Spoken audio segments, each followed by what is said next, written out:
Sir, step away from the counter for me. Need you over by the door. Excuse me, I'm waiting on my drink. You match the description of a suspect we're looking for. Step over here, please. What description is that? Because I'm in a suit getting Dark coffee. suit, medium build, 40-ish male. Need to clear this Or up? is it just because I'm black? Sir, it isn't about that. Step away from the counter. I'm not going to... The Starbucks on Connecticut Avenue in Washington, D.C. was moderately busy at 7:23 a.m. on Thursday, April 13, 2023.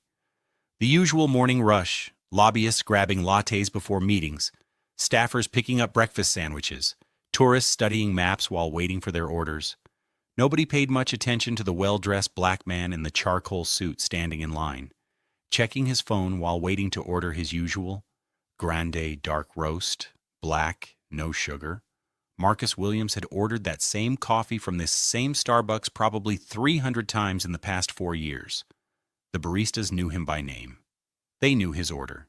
They knew he worked at the FBI field office 6 blocks away. On busy mornings like this, they'd often start making his coffee the moment they saw him walk in. What Marcus didn't know, what he couldn't have known, was that in the next 27 minutes, his routine coffee stop would transform into a federal incident that would cost the D.C. Metropolitan Police Department $5.6 million, result in the termination of 12 officers, send 2 people to federal prison for a combined 19 years, trigger a Justice Department investigation that would expose decades of systemic corruption, and ultimately lead to reforms so sweeping that they would become a blueprint for police departments in 17 states. The officer who was about to make the worst decision of his career, D.C. Metro Sergeant Vincent Patterson, had absolutely no idea that the man he was about to detain wasn't just another black professional in a suit.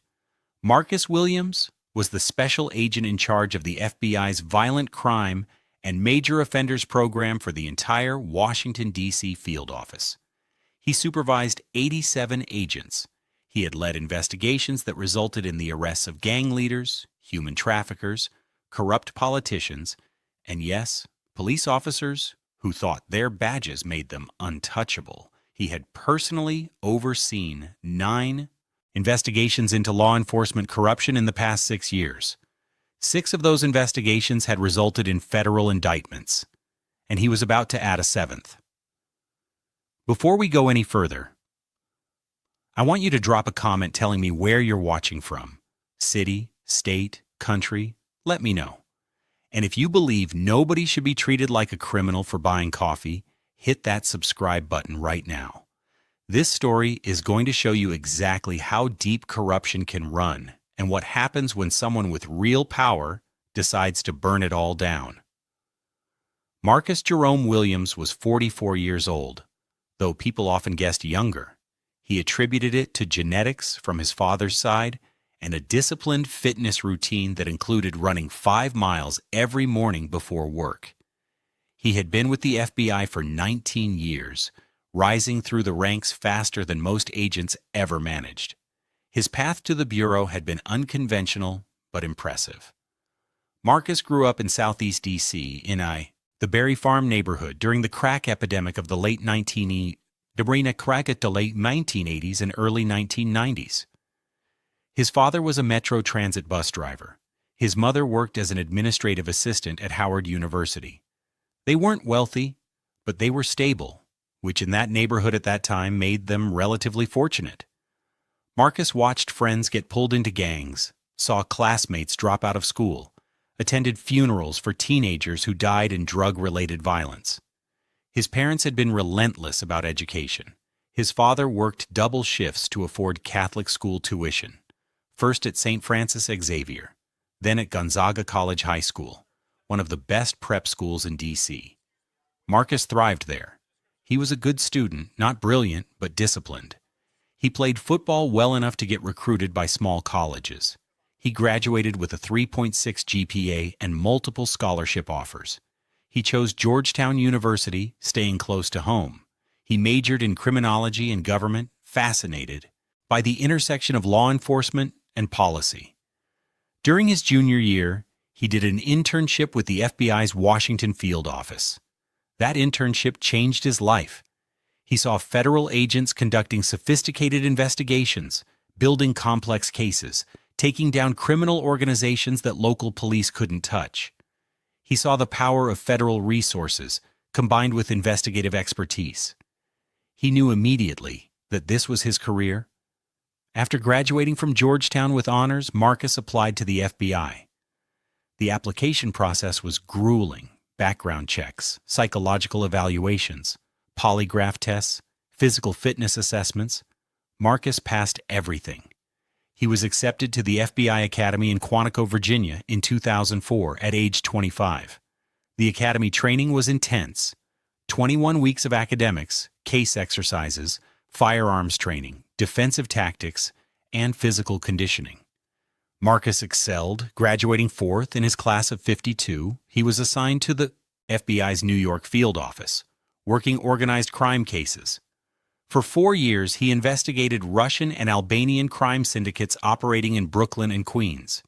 He worked undercover on 2 operations, helped dismantle 3 criminal enterprises, and contributed to cases that resulted in 47 indictments.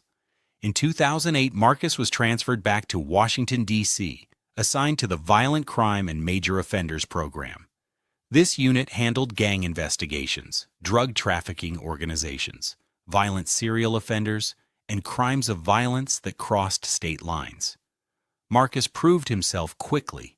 He led the investigation into a gang that had committed 18 murders across D.C., Maryland, and Virginia. That investigation resulted in 23 arrests and convictions ranging from 15 years to life without parole. Marcus had a particular talent for complex investigations requiring patience and detail. He could track financial records through shell companies.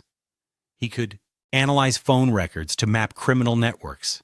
He could conduct surveillance for weeks to establish patterns. He was thorough, strategic, and relentless. Criminals feared him because once he started building a case, he didn't stop until everyone involved was arrested. Over 15 years in the Washington field office, Marcus had led or contributed to investigations resulting in 217 arrests. His cases had secured convictions with sentences totaling over 400 years. He had testified in federal court 43 times. Defense attorneys called him meticulous and unshakable. Judges trusted his testimony because he never overstated evidence or speculated beyond facts.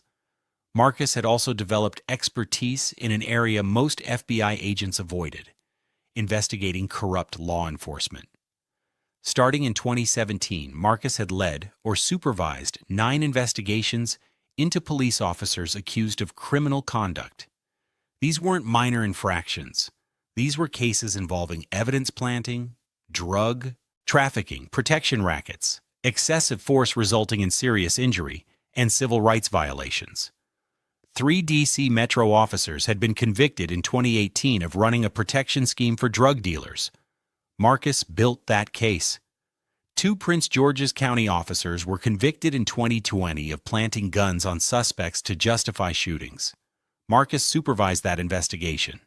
A Baltimore County detective was convicted in 2022 of stealing from crime scenes and selling drugs from evidence lockup.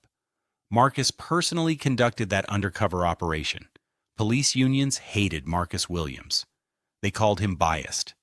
They accused him of targeting law enforcement unfairly. Marcus didn't care. He had grown up watching police harass his neighbors. He'd seen officers conduct illegal searches. He'd witnessed brutality disguised as law enforcement. He knew that most cops were honest, but he also knew that the corrupt ones counted on good cops staying silent. Marcus wasn't silent. In 2022, Marcus had been promoted to special agent in charge of the entire Violent Crime and Major Offenders Program. This made him one of the highest-ranking agents in the Washington field office. He now supervised 87 agents working cases ranging from gang violence to organized crime to public corruption. He briefed the FBI director quarterly on major cases. He testified before Congress about violent crime trends. He coordinated with Justice Department prosecutors on high-profile indictments. Marcus's career was ascendant. People who followed bureau politics expected him to be promoted to assistant director within 5 years, possibly becoming one of the highest-ranking black agents in FBI history. That Thursday morning, Marcus's schedule was particularly demanding. He had a 9 a.m. briefing with the U.S. Attorney about an upcoming RICO trial against a gang that had terrorized Southeast D.C. for 3 years. At 11 he had a meeting with Homeland Security about a joint task force targeting human trafficking. At 2 he was testifying before a Senate committee about FBI resources for combating violent crime in major cities. All of this required him to be sharp, prepared, and caffeinated. Hence, the Starbucks stop. Marcus had left his home in Chevy Chase at 6:45 a.m., driven to the FBI's Washington field office, parked in the secure garage, and walked 6 blocks to his usual Starbucks.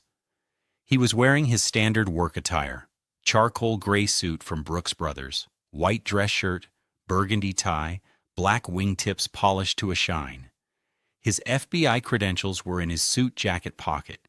His service weapon, a Glock 22, was holstered on his right hip, concealed beneath his jacket. He looked like what he was, a federal law enforcement executive heading to a day of meetings and testimony. Marcus entered the Starbucks at 7:21 a.m. He stood in line behind 4 other customers. He checked his phone. Scrolling through emails while waiting, the line moved forward. Marcus stepped up to the counter. "Grande dark roast, black," he told the barista, a young woman named Jessica, who recognized him immediately. "Morning, Marcus. Give me just a minute. We're brewing a fresh pot." "No problem." Marcus stepped to the side to wait, still checking his phone. He was reviewing notes for his Senate testimony, making mental edits to his prepared statement. That's when Sergeant Vincent Patterson walked through the door. Patterson was a D.C. Metro Police Sergeant, 47 years old, 23 years on the force, currently assigned to the 2nd District as a patrol supervisor.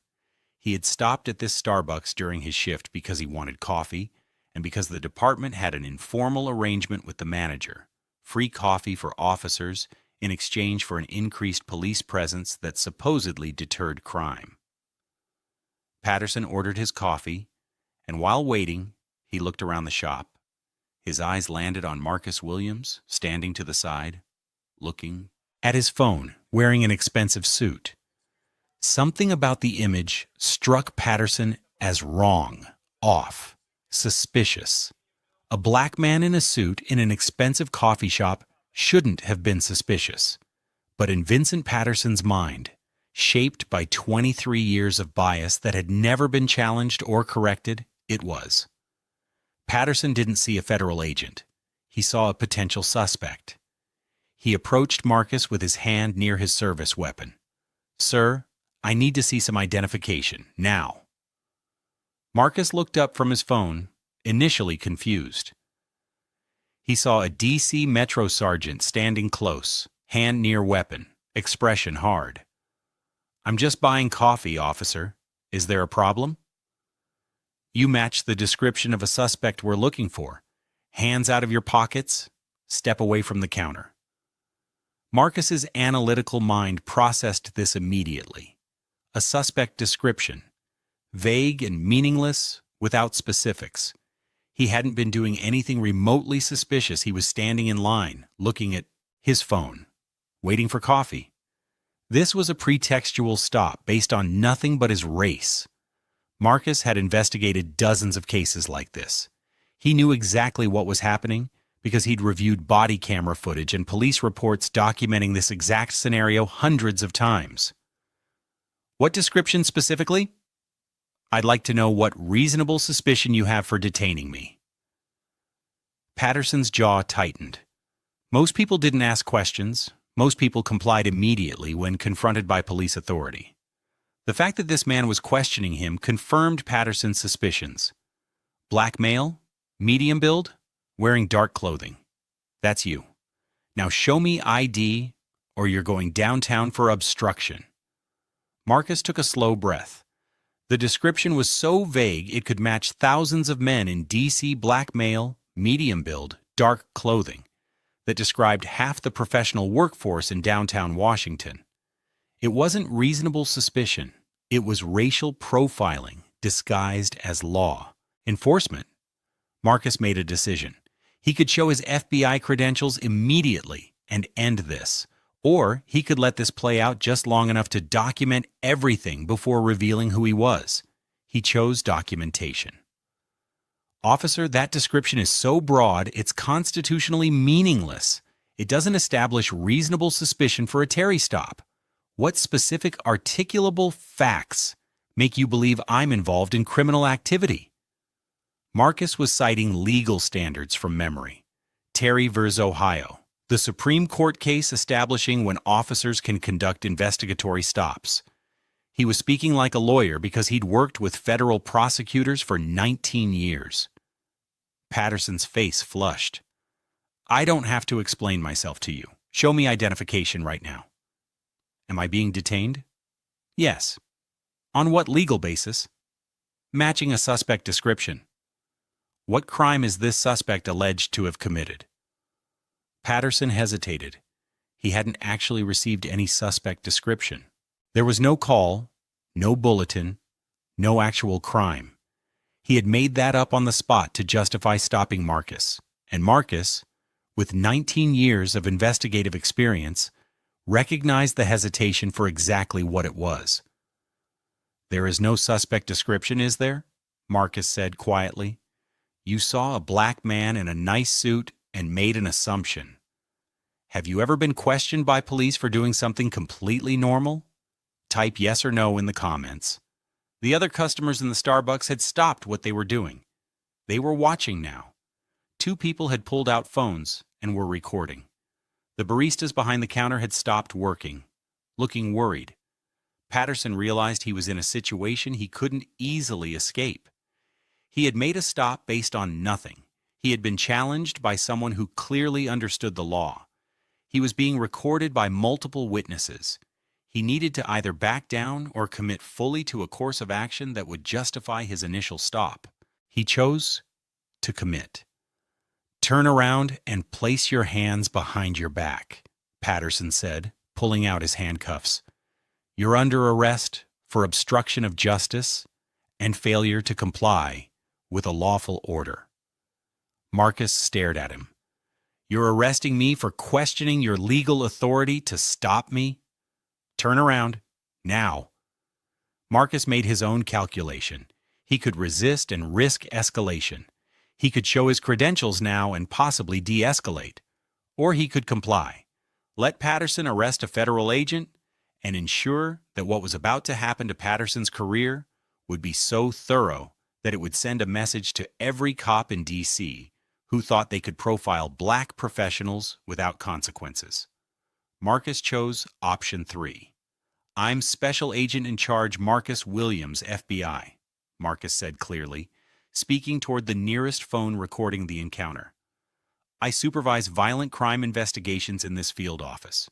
What you're doing right now is detaining a federal law enforcement officer without articulable suspicion while I'm purchasing coffee. I strongly suggest you reconsider your next move, because every decision you make from this point forward will be reviewed by the Department of Justice Office of Inspector General. He pulled out his FBI credentials and held them up, the official badge and identification card clearly displaying Federal Bureau of Investigation and Special Agent in Charge Marcus J. Williams. The Starbucks went completely silent. Patterson stared at the credentials. His face went from flushed to pale. His hand, which had been holding handcuffs, trembled slightly. You're FBI? Special Agent in Charge? I run the Violent Crime Program. I supervise 87 agents, and I've personally investigated 9 cases of police corruption in the past 6 years, resulting in multiple federal convictions and prison sentences. Marcus paused, letting that information sink in. So I'll ask you again, Sergeant. Patterson? Marcus read his nameplate. What specific articulable facts gave you reasonable suspicion to detain me? Patterson had no answer. He stood there, handcuffs in hand, staring at a federal agent he'd just tried to arrest for buying coffee. One of the Starbucks customers spoke up. I recorded the whole thing from the moment he approached you. Another customer. Me too. Got it all on video. Marcus looked at Patterson. I want your badge number, your supervisor's name, and the incident number for this stop. And I want it right now because the alternative is that I call my office, have FBI agents come here, and we handle this as a federal investigation into deprivation of rights under color of law. Patterson's voice was barely a whisper. Badge 4521. My supervisor is Lieutenant James Morrison, 2nd District. Call him now. Tell him to come here. Patterson pulled out his phone with shaking hands and made the call. Lieutenant Morrison, I need you at the Starbucks on Connecticut Avenue. We have a situation. While they waited, Marcus's coffee was ready. The barista, Jessica, handed it to him with wide eyes and whispered, That's on the house. Marcus took it and stood there, sipping his coffee, waiting for Patterson's supervisor to arrive. The irony wasn't lost on him. He had come here for coffee. He was drinking it while standing next to the officer who had tried to arrest him for the crime of buying it while black. Lieutenant James Morrison arrived 8 minutes later. He was 51 years old, a 27-year veteran, and he knew the moment he walked in and saw Marcus Williams' FBI credentials that this was a catastrophe. Special Agent Williams, Morrison said, his voice carefully controlled. I apologize for any misunderstanding. I'm sure Sergeant Patterson was just... There's no misunderstanding, Marcus cut him off.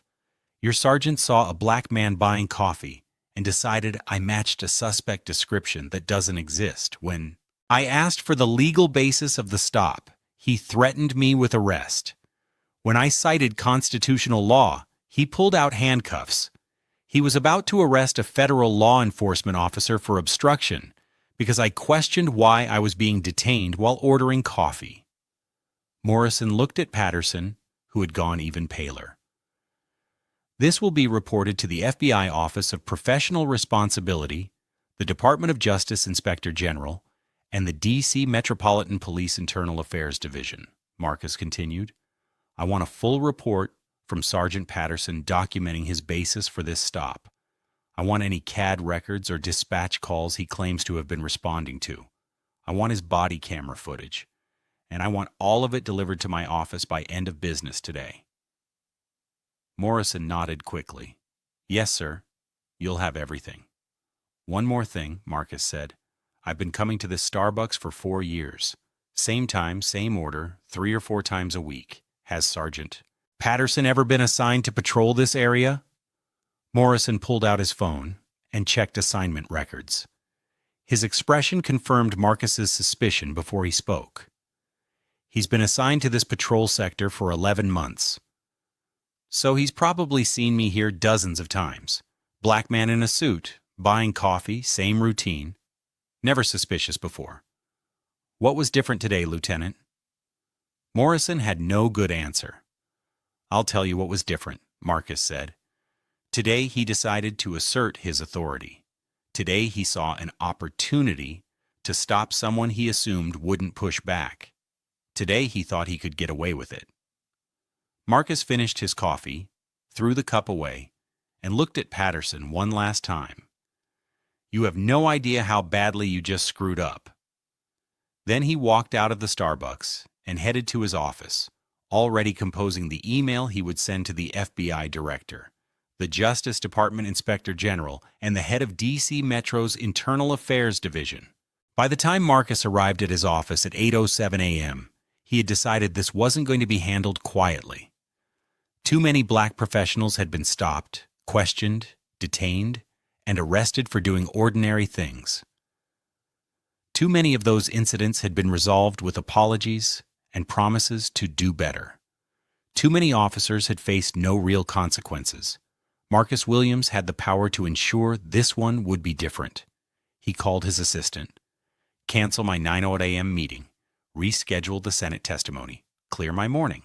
I'm filing a formal complaint, and I'm going to make sure it's handled correctly. Then he started making calls. Call 1. FBI Director Christopher Wray's office. Marcus had briefed the director personally on multiple occasions. he had access. Call 2, the Department of Justice Office of Inspector General, which investigates misconduct by federal law enforcement and violations of civil rights by state and local police receiving federal funds. Call 3, the Washington Post. Marcus knew a reporter who covered police accountability issues. If this was going to send a message, it needed to be public.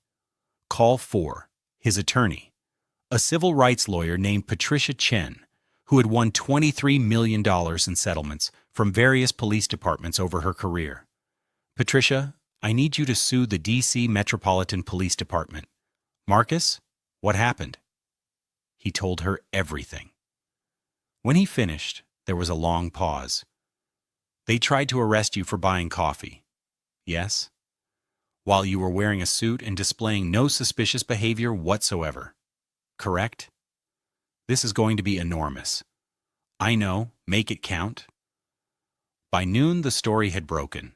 The Washington Post published a detailed account based on interviews with witnesses, cell phone footage from customers, and Marcus's official statement. The headline read, FBI Supervisor detained while buying coffee, alleges racial profiling by D.C. police. The cell phone videos were posted online. Within hours, they showed everything. Patterson approaching Marcus aggressively, Marcus calmly asking for legal justification, Patterson threatening arrest, Marcus revealing his FBI credentials, Patterson's shocked reaction. The videos went viral. Within 24 hours, they had been viewed 14 million times. Within 3 days, over 40 million people had watched a D.C. Metro sergeant try to arrest an FBI special agent in charge for buying coffee while black. The reaction was immediate and intense. Civil rights organizations called for Patterson's termination. The FBI Agents Association issued a statement condemning the incident. The National Organization of Black Law Enforcement Executives demanded a federal investigation. D.C. Mayor Muriel Bowser called Marcus personally to apologize. This should never have happened. We're taking this seriously. Good, Marcus said, because I'm taking it seriously too. I'm filing a federal civil rights lawsuit, and I'm requesting a full DOJ investigation into the Metropolitan Police Department's stop and search practices. The Justice Department's Civil Rights Division opened that investigation within a week. Federal investigators spent 7 months analyzing everything. They pulled data on every stop made by D.C. Metro officers over the past 5 years, 623,000 stops total. They reviewed body camera footage from thousands of encounters. They interviewed hundreds of residents about their experiences with police. What they found was systemic and damning. The DOJ's final report, released in November 2023, was 287 pages of documented constitutional violations and racial discrimination. Key findings: black residents in D.C. were stopped at rates 4.7 times higher than white residents, even after controlling for neighborhood crime rates and demographics. In affluent, predominantly white neighborhoods, black pedestrians and drivers were stopped at rates 8.2 times higher than white residents. The suspect description.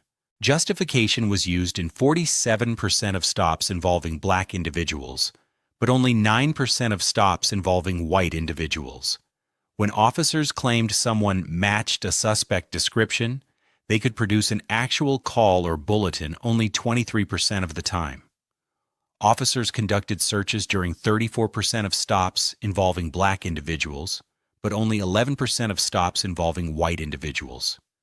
Despite higher search rates, contraband was found in only 8% of searches of black individuals, compared to 29% of searches of white individuals, clear statistical evidence that black residents were being searched on weaker justification. The report identified 127 officers with statistically significant patterns of racially disparate stops that couldn't be explained by legitimate law enforcement factors. Sergeant Vincent Patterson was at the top of that list. Over his 23-year career, Patterson had made 147 stops. Of those, 1,063 were of black individuals, 92.7% of his total stops in a city that was 46% black. Patterson had claimed suspect description match as justification in 412 stops. When investigators cross-referenced those stops with actual CAD calls and bulletins, they found Patterson had a valid suspect description in only 31 cases. The other 381 stops were based on fabricated justifications. Patterson had also been the subject of 17 complaints of racial profiling over his career. Every single complaint had been marked unfounded or not sustained by D.C. Metro's Internal Affairs Division. Not one had resulted in discipline. The DOJ also discovered something else. Patterson had a documented history of making false statements in police reports. In 47 cases over 10 years, Patterson had written reports claiming suspects had been acting suspiciously or appeared nervous or made furtive movements. And body camera footage contradicted those claims in every case. Patterson had been lying in police reports for years. Nobody had caught it because nobody had bothered to review his body camera footage against his written reports until now. On December 8, 2023, 8 months after the Starbucks incident, a federal grand jury returned indictments. United States of America versus Vincent Michael Patterson, Count 1. Deprivation of rights under color of law, 18 U.S.C. Paragraph 242. Unlawful detention of Marcus Williams, Count 2-6. Deprivation of rights under color of law. False stops and detentions of 5 other individuals. Count 711, filing false police reports.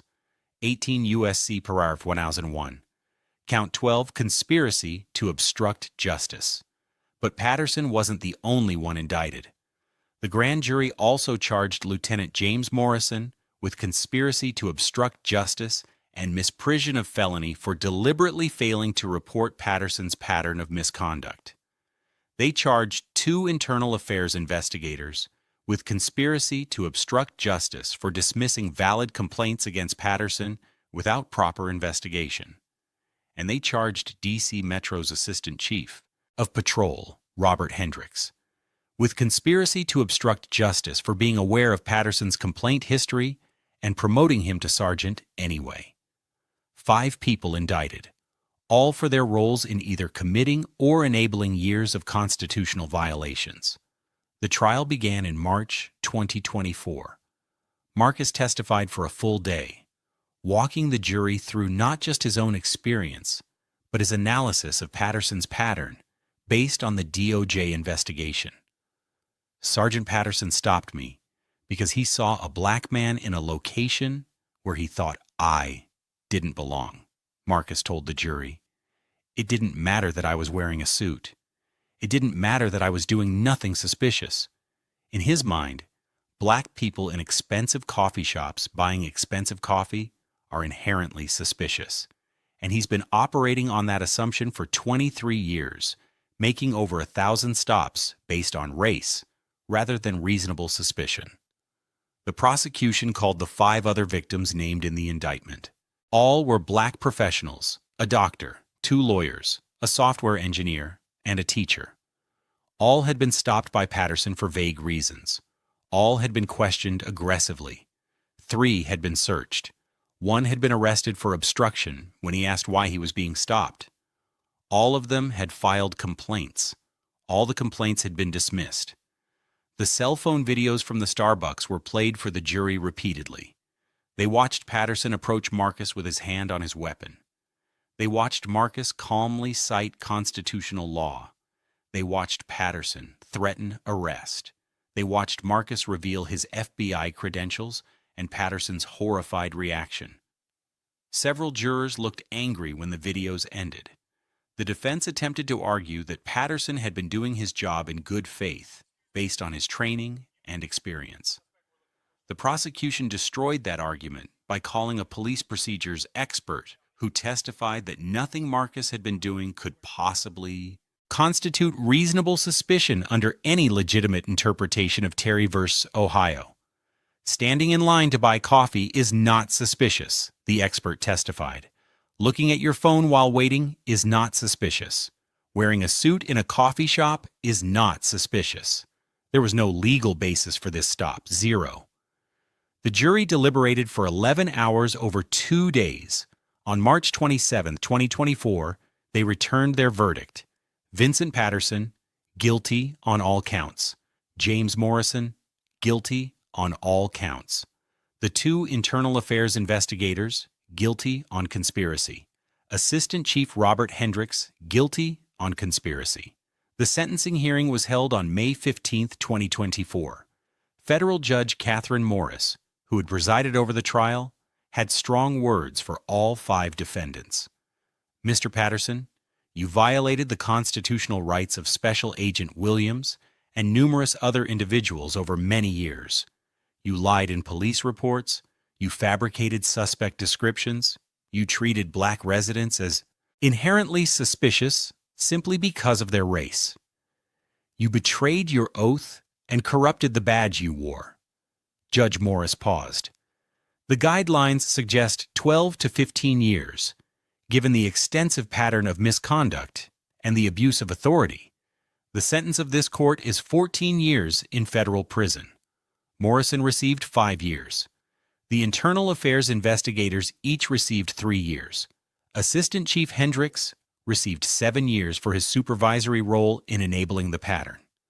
Marcus's civil lawsuit settled for $5.6 million, the largest settlement in D.C. history for a single incident of police misconduct.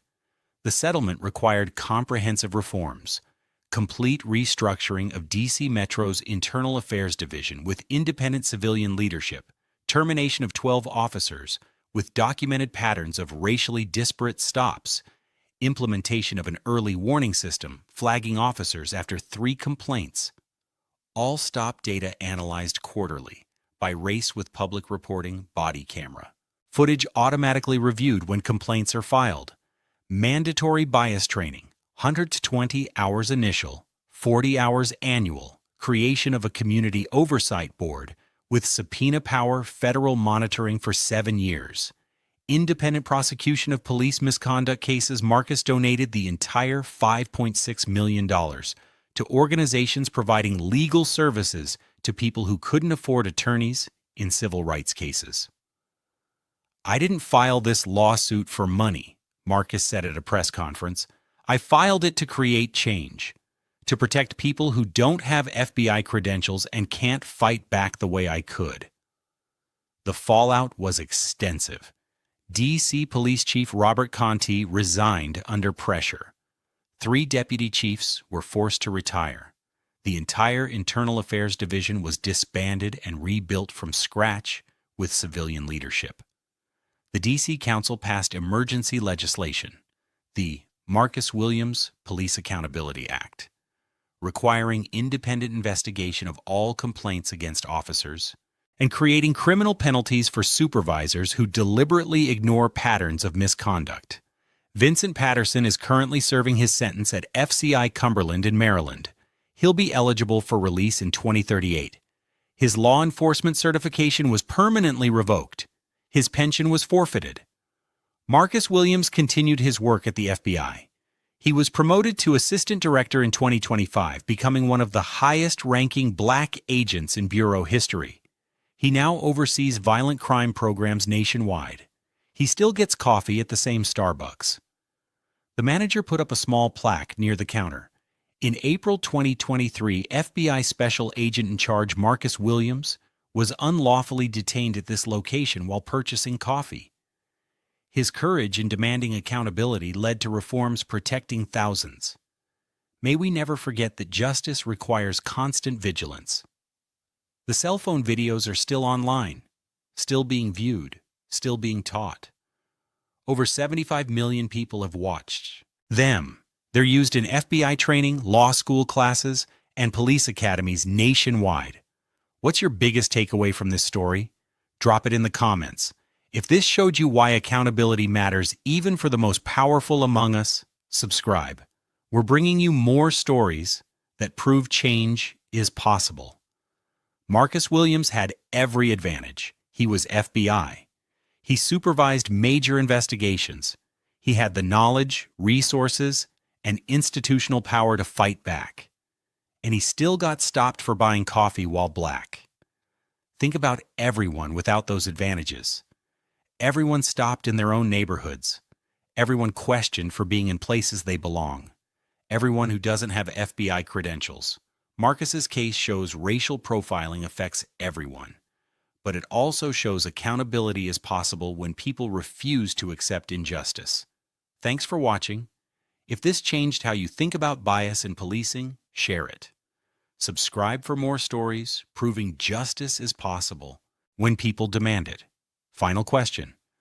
Should officers with clear patterns of racial profiling face criminal charges before they violate more rights? What would real accountability look like? Let me know in the comments. See you in the next one.